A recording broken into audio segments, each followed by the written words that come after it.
ሰላም እንዴት ናችሁ? አሁን ደግሞ የምንገኘው ካቡር ኮሜርሻል ላይ ነው።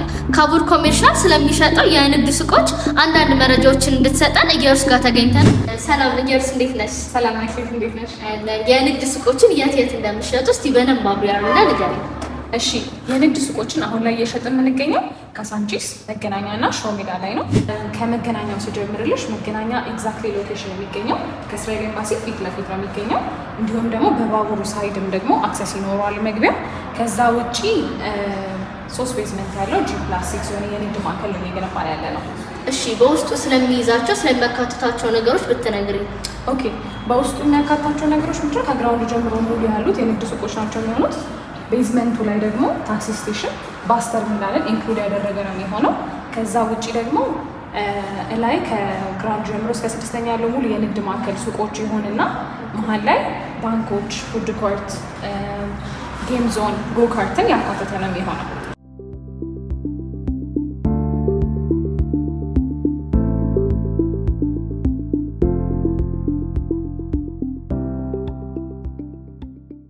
እሺ ኢየሩስ፣ ከስንት ካሬ ጀምሮ ማግኘት እንችላለን ሱቆችን? አሁን ላይ ያለን አነስተኛ ካሬ የምንለው ከ11 ካሬ ጀምሮ እስከ 100 ካሬ አማራጮች አሉን። በሚፈልጉት ካሬ አማራጭ አለን። 11 ካሬ ትንሽ ብለን የምናስበው ፕራይሱ የሚሆነው 3 ሚሊዮን ብር ሙሉ ክፍያው፣ ቅድመ ክፍያ ደግሞ 30% ይኖረዋል። ካዛንቺስ የንግድ ማዕከል የቱ ጋር ነው የሚገኘው?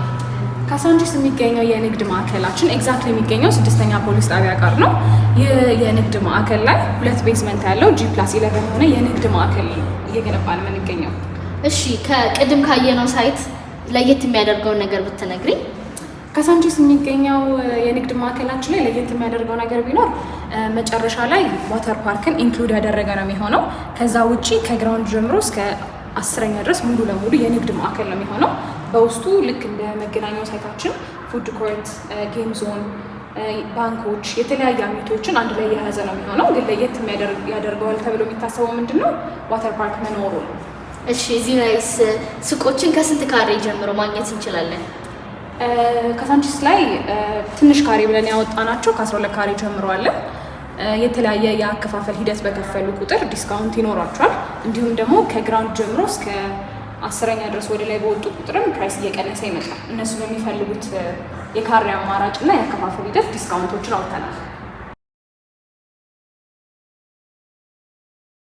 አሁን ደግሞ የምንገኘው ጥበብ ሞል የተሰኘው ሳይታችን ጋር ነው። ሾው ሜዳ ነው ኤግዛክትሊ የሚገኘው ከስፔን ኤምባሲ ፊት ለፊት ወይም ደግሞ ከመካነ ኢየሱስ አጠገብ የሚገኝ ሳይት ነው። አስፋልት ዳር ጋር ነው የሚገኘው። 5 ቤዝመንት ያለው G+6 የሆነ የንግድ ማዕከል ነው እየገነባን የምንገኘው። እሺ፣ በውስጡ ስለሚያካትታቸው ነገሮች ደግሞ አንዳንድ ነገሮች ብትይ።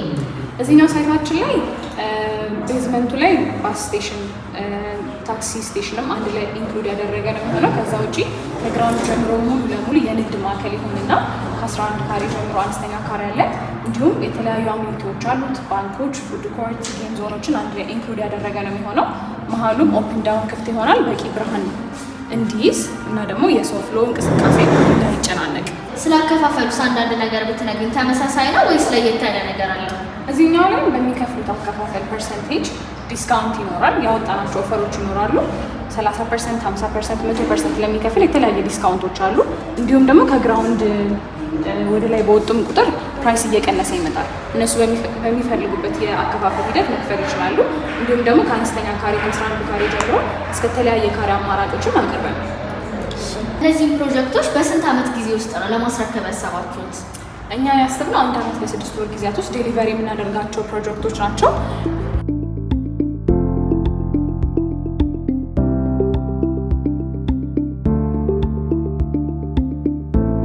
ታዲያ እርሶስ ምን ይጠብቃሉ? የንግድ ሱቅ ባለቤት መሆን የሚፈልጉ ከሆነ ከስር በማስቀምጠው ስልክ እየደወሉ የበለጠ መረጃ መውሰድ ይችላሉ። እናመሰግናለን።